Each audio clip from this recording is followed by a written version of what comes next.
कहते हैं कि एक बार ऐसा दिव्य प्रसंग हुआ कि स्वयं भगवान विष्णु भी आश्चर्यचकित रह गए जब एक भक्त ने उनसे बस इतना कहा, प्रभु इस ईंट पर खड़े रहिए, मैं अभी आता हूँ। और भगवान आज भी उसी ईंट पर खड़े हैं। यही पंढरपुर के विट्ठल और उनके महान भक्त पुंडलीक की कथा है। शुरू में पुंडलीक कठोर स्वभाव का व्यक्ति था जो अपनी वृद्ध माता पिता से नफरत करता था और पत्नी के कहने पर उन्हें नौकर जैसा काम करवाता था। एक बार वह तीर्थ यात्रा पर निकला, लेकिन सेवा के लिए नहीं बल्कि उन्हें बोझ बनाकर साथ ले गया। रात को जंगल में उसने खुद तो कंबल में आराम से सोया और माता पिता को ठंड में बाहर छोड़ दिया। आधी रात उसकी आंख खुली तो उसने देखा कि 3 दिव्य स्त्रियां आईं जिनके वस्त्र मैले थे। वे उसके माता पिता के चरण धोने लगीं और जैसे ही जल ने उनके चरणों को छुआ, उनके कपड़े बिल्कुल स्वच्छ हो गए। पूछने पर पता चला कि वे गंगा, यमुना और सरस्वती हैं, जो बोली कि पापों से हम मलिन हो जाती हैं, पर ऐसे माता पिता की सेवा से हम फिर से पवित्र हो गईं। उसी क्षण पुंडलीक का हृदय बदल गया। उसने यात्रा छोड़ दी और जीवन भर माता पिता की सेवा में लग गया। उसकी भक्ति जब स्वर्ग तक पहुंची तब स्वयं भगवान विष्णु उसके दर्शन को आए। उस समय पुंडलीक माता पिता के पैर दबा रहा था।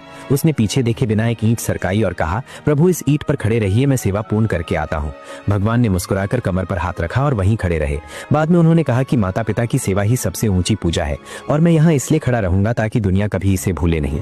आज भी पंढरपुर के विट्ठल मंदिर में भगवान उसी ईंट पर खड़े हैं, भक्ति और सेवा की जीवित मिसाल बनकर। कमेंट में जय श्री कृष्ण जरूर लिखना। कहते हैं कि एक बार ऐसा दिव्य प्रसंग हुआ कि स्वयं भगवान विष्णु भी आश्चर्यचकित रह गए जब एक भक्त ने उनसे बस इतना कहा, प्रभु इस ईंट पर खड़े रहिए, मैं अभी आता हूँ। और भगवान आज भी उसी ईंट पर खड़े हैं। यही पंढरपुर के विट्ठल और उनके महान भक्त पुंडलीक की कथा है। शुरू में पुंडलीक कठोर स्वभाव का व्यक्ति था जो अपनी वृद्ध माता पिता से नफरत करता था और पत्नी के कहने पर उन्हें नौकर जैसा काम करवाता था। एक बार वह तीर्थ यात्रा पर निकला, लेकिन सेवा के लिए नहीं बल्कि उन्हें बोझ बनाकर साथ ले गया। रात को जंगल में उसने खुद तो कंबल में आराम से सोया और माता पिता को ठंड में बाहर छोड़ दिया। आधी रात उसकी आंख खुली तो उसने देखा कि 3 दिव्य स्त्रियां आईं जिनके वस्त्र मैले थे। वे उसके माता पिता के चरण धोने लगीं और जैसे ही जल ने उनके चरणों को छुआ, उनके कपड़े बिल्कुल स्वच्छ हो गए। पूछने पर पता चला कि वे गंगा, यमुना और सरस्वती हैं, जो बोली कि पापों से हम मलिन हो जाती हैं, पर ऐसे माता पिता की सेवा से हम फिर से पवित्र हो गईं। उसी क्षण पुंडलीक का हृदय बदल गया। उसने यात्रा छोड़ दी और जीवन भर माता पिता की सेवा में लग गया। उसकी भक्ति जब स्वर्ग तक पहुंची तब स्वयं भगवान विष्णु उसके दर्शन को आए। उस समय पुंडलीक माता पिता के पैर दबा रहा था। उसने पीछे देखे बिना एक ईंट सरकाई और कहा, प्रभु इस ईंट पर खड़े रहिए, मैं सेवा पूर्ण करके आता हूँ।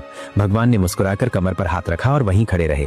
बाद में उन्होंने कहा कि माता पिता की सेवा ही सबसे ऊंची पूजा है और मैं यहाँ इसलिए खड़ा रहूंगा ताकि दुनिया कभी इसे भूले नहीं। आज भी पंढरपुर के विट्ठल मंदिर में भगवान उसी ईंट पर खड़े हैं, भक्ति और सेवा की जीवित मिसाल बनकर। कमेंट में जय श्री कृष्ण जरूर लिखना।